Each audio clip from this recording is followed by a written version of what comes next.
this event. It's a real opportunity for me to connect with all of you who are working on legal education and especially the history of the profession and legal education. It's also for me a way of connecting my work in migration with the work on legal education and legal profession.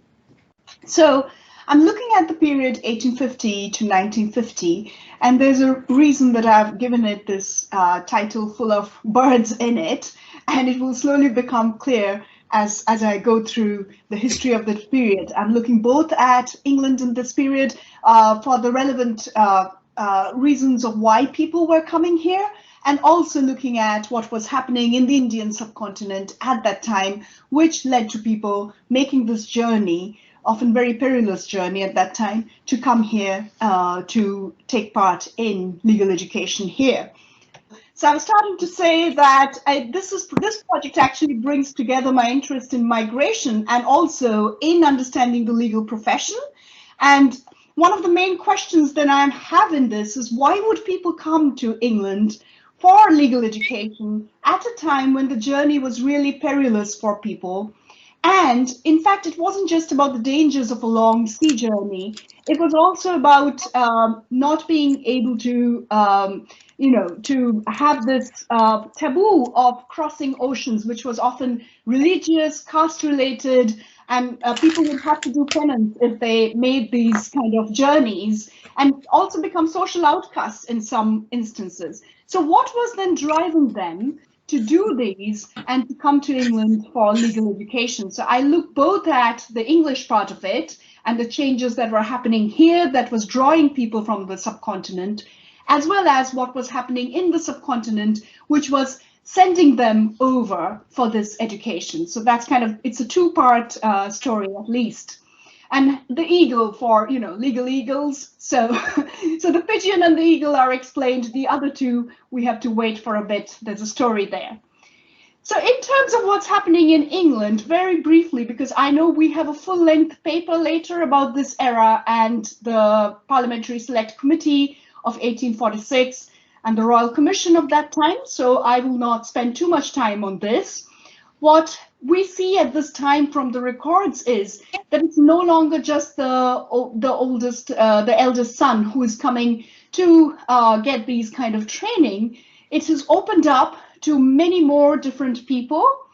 And we start seeing, at least from the 1840s, people coming from the subcontinent and being on the records of the inns. And by 1880, we see at least 108 identifiable Indian names. There could well have been more who are not specifically identifiable, but at least that many had already come. And the reason was that we get a more formal, professional legal education delivery at this period. For the first time, we have exams set, a sort of apprentice scheme, which is actually called the articles, the training scheme. We have certain qualifications which are required for entering, so much more of formalization of who comes and what they do. And also in this period, we have the first time academic legal interest in the law. So literally, we have the 8 law faculties coming up in England and Wales. Prior to this, law wasn't even considered a subject very much for teaching, at least not beyond Roman law, perhaps. So that is changing during this period. So it's quite an exciting time. And the presence of the Indian students, it's not just that they're coming here, they're also forming their own networks. So we have the India House, which is actually at that time in Highgate. And this is where a lot of Indian students live at this time. And it comes under surveillance by British police at some point because they become involved in the independence movement in India. And it's quite a hub of student politics, progressive movements, all sorts of things in this period as well. So a lot of exciting developments which change the legal education scene in England and draw people from the subcontinent here. But it's not just the pull factor there's also a reason, a sort of economic motivation, as well as the promise of the rule of law, fairness, justice, etc., which was coming in India in this period. What was happening is, now it's not a straightforward story of colonial structures being set up. It's not a straightforward story of, colonization and violence. Instead, it's more of a hegemonic story in which you have these new courts coming up, British courts, and the picture I have on top is the one of the Supreme Court in Calcutta in that period. I was born in Calcutta, but at that point, now it's more like a city that was very important. It's still a very big city, but at that point, it was literally the center of the British Empire. And what you have over there is the newly formed Supreme Court in the mid-1700s. What is interesting is that the Supreme Court and the kind of law that was practiced there, entirely British in format. The lawyers were a couple of English gentlemen who would charge huge amounts that they couldn't even charge back here in England at that time from their Indian clients. And then the question is, why would the Indian clients actually prefer to go before a court which was clearly not of their own cultural milieu, and why would they hire foreigners to represent them? That whole thing has to be understood in the context of urbanization in Calcutta at that time. People had moved in large numbers from the rural areas to Calcutta. They had lost contact in a way with their villages or wherever they were coming from. So when the traditional legal system was usually set in the village structure, and it wasn't about distance, it wasn't about impartiality, it was about who understands the system and who can therefore adjudicate. When people move to the urban areas, however, they are now not in that milieu anymore. And they want a system in which, even if there is distance, it will be trustworthy in the sense it will be equally distant for everyone coming up before that court. And so they were looking for something which promises to be neutral, which would not be discriminatory in that sense. And strangely, these colonial structures, mostly also they could identify with because they were trading partners very often with British people. So they found that you could come here and have more of a formal procedure available. Also, good record keeping, administrative structures were there in these courts, whereas in the traditional courts or the traditional legal forums, you wouldn't have any proper record keeping. A lot of it was just oral record keeping. So it was different and much more informal. So at least amongst the elite, educated, middle class Indians, this became a preferred venue. But with that comes then the interest in breaking the monopoly of the English lawyers who are making a huge amount by being the only people who are qualified to practice here. So you had the Indian lawyers of that period who were called the vakils, and the vakils were not allowed to actually appear in the highest forums unless they have like 10 years of practice and all sorts of requirements. So we see amongst the Indian elite then an interest in acquiring English legal education so that they can come back and break this monopoly and earn more. So that story of the economic motivation is also there in this. Plus, it's not just only about making money. The educated elite had become part of the British administration in many ways. They were doing roles in which they were in the upper echelons of the clerks. They were called babus very often. They were the ones who were keeping records. They had learned English under various reforms. So they were curious that how is law in the country from where it's coming? Let's go and study there and see what it's like. And I think that was also driving just a general curiosity about how law is in England. So, which leads us to the first Asian barrister ever, is this gentleman here, Mohan Tagore, nephew of Rabindranath Tagore, who was the first Nobel Prize winner from the empire, coming from one of the colonies. in his time. So the Tagore family was very, very upper middle class, interested in education, progressive movements of their time. They were at the forefront. And we see this gentleman, he comes at that time to study in the UK, and he becomes a social reformer during his time, like setting up education for women. He actually doesn't practice the law. So he came back to India for some time and then returns to England. And so he doesn't actually practice the law. And he instead does a lot of things with respect to social reform. And what's interesting is he also had converted to Christianity and clearly was a bit rebellious in nature and didn't mind taking the risks to find out what legal education had to offer here. So he's well known for being the first barrister, and you can see from also the style of clothing, etc. It looks, extremely like an English gent of that time. So, they experienced a lot of discrimination, etc. when they came here, but a lot of them clearly adopted the styles and fashions of their day. They look more English to me than anyone I meet now because, of this attire of the time, really. And the same with the next gentleman we will see here, Mohan Ghosh. He is the one who was the first practicing barrister. Again, if you see his clothes, very much the English gentleman of his time. In fact, he was known to be what would be called an Anglophile, or somebody who's very interested in being Western in his mannerisms.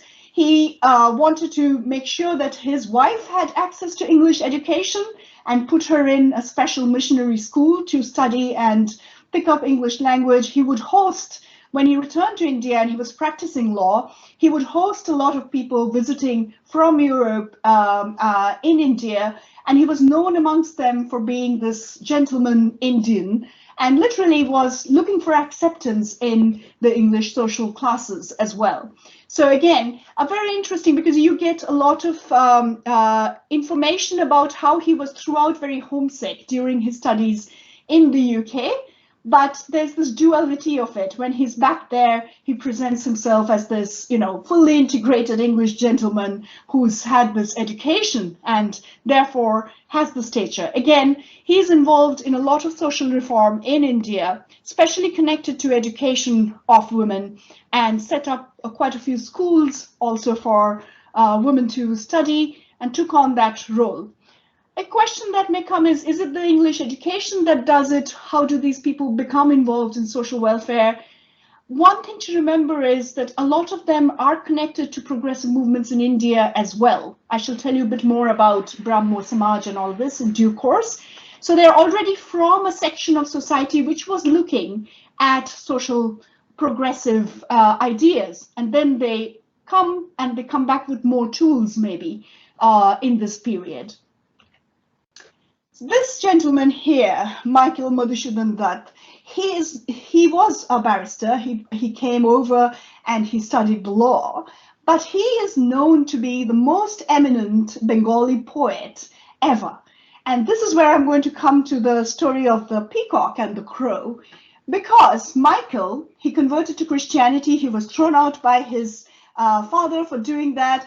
Eventually married an English woman and traveled with her between England and India. She came and settled with him, all kinds of things. But he's known for having written one epic blank verse poem in Bengali, which was the first of its kind and is still considered a classic. Okay, so it's not so much for his practice of law, which he did do a little bit here and there. But what's interesting about him is that he was really satired by Bengalis for trying to be so English. And the story about the crows and the pigeons is from Aesop's Fables, where there's a crow which looks at the peacocks and says, oh, they look so much better. I want to be one of these.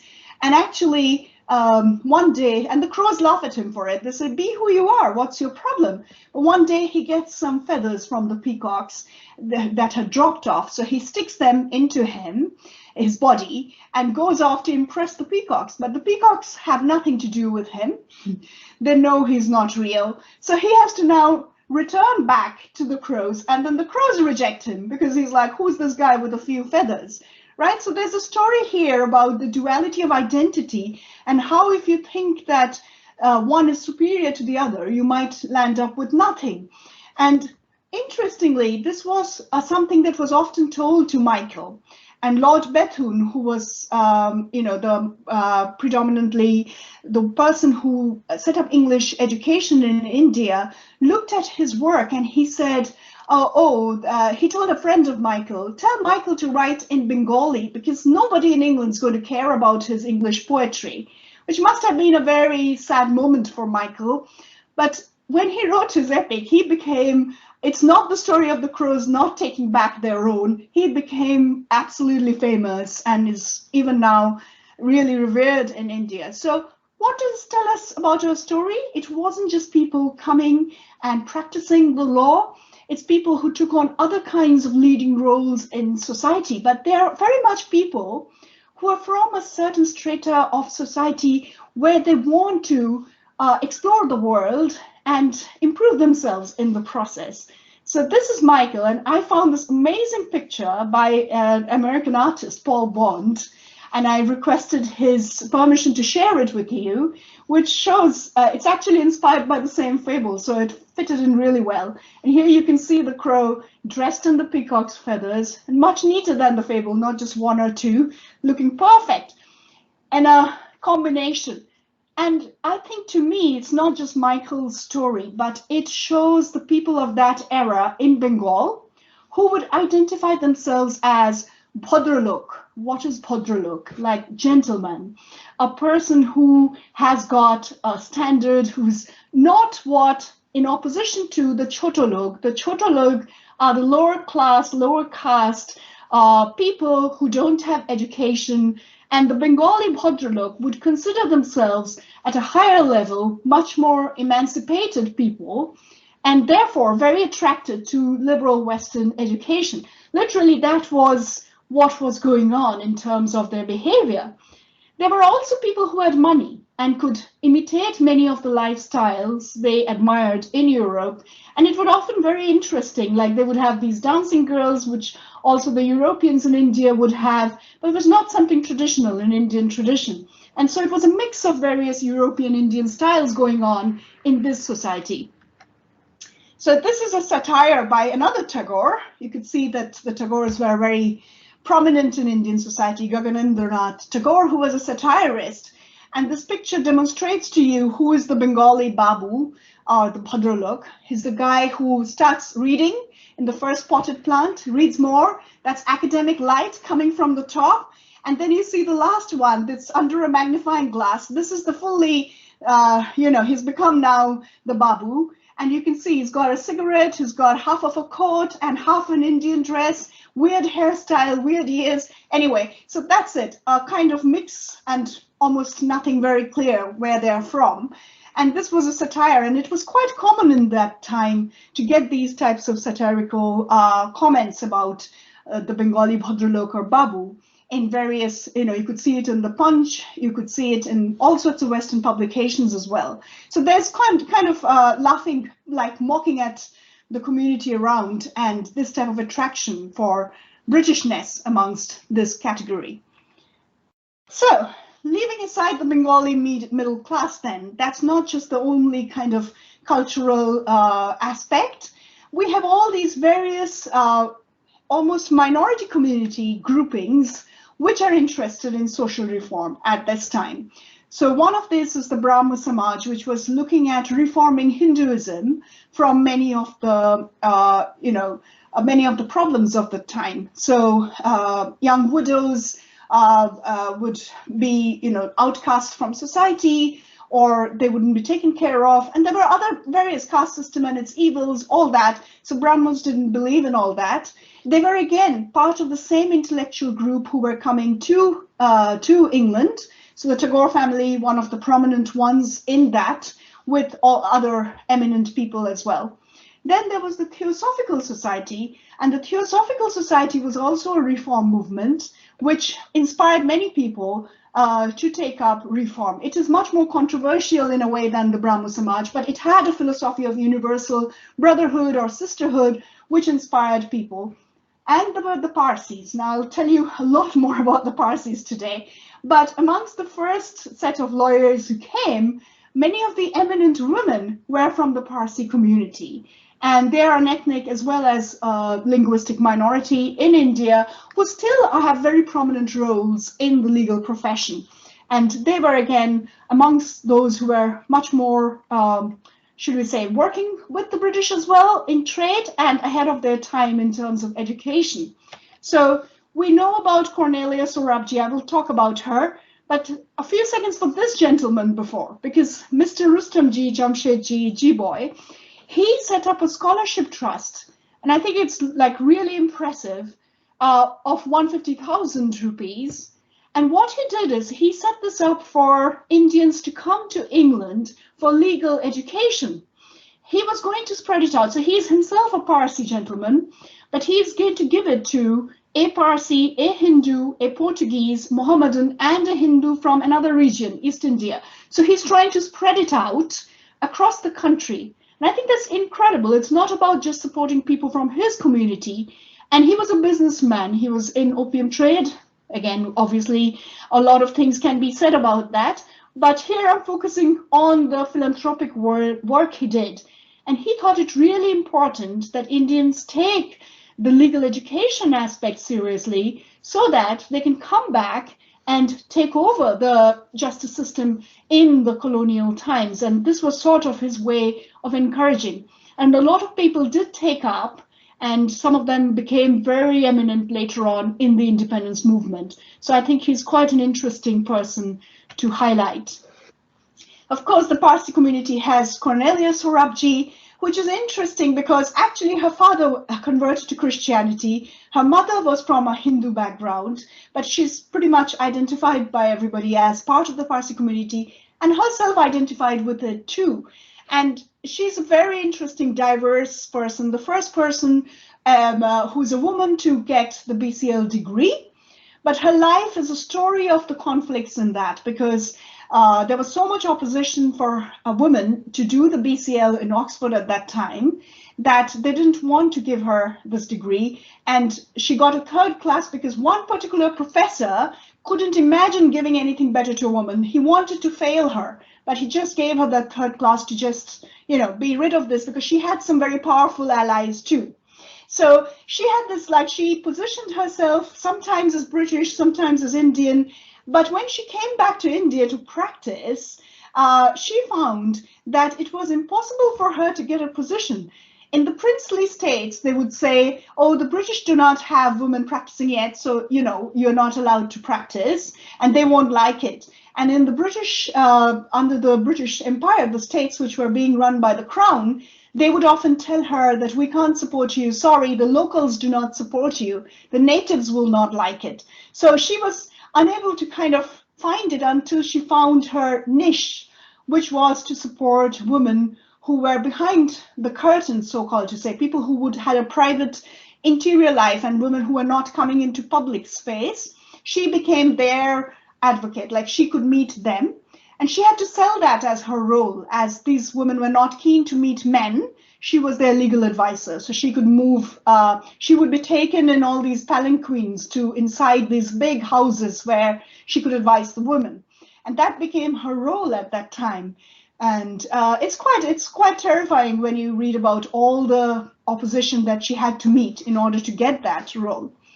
So, but Cornelia was not the first one who was admitted to the profession, even though she had the first BCL. The first one to be admitted to practice both in England at that time with her degree is Mithan J. Lamb, at that time Mithan Tata. She also went back and became a number of firsts in India, first to practice before various high courts, all sorts of things. And the reason that she's the first and not Cornelia is because at both places in UK and in India, at the very right time when she happened to be there, they changed the law permitting women to enroll. And so she writes in her memoir that I was pretty much in the right place at the right time. But I think that's only very partially true. I mean, there's an element of luck, but she had tremendous mentorship and guidance from her mother, who is an incredible person who was, who was only 16 or 17 years older than Mithan, and took her to all sorts of feminist groups and solidarity events around the world. And really, that that lit the flame that we see then in Mithan. So we're very lucky because she's written her memoir, so we can read a lot of all that she did. And I'm sorry, I've had to rush because I know we lost a bit of time when I got disconnected. So to rush it, but I think we should take the third point when we're talking about Mithan first. The whole engagement with the feminist movement and other social movements. So it wasn't just the education in one place. I think that gave a platform, but they could meet people around the world. And I was like, how did they even do it before email and online connections were there? But literally they went around the world, were invited by other women who were part of the feminist movement and could really take part in those alliances. And I find that an incredible impact of having come to study in the Inns of Court here.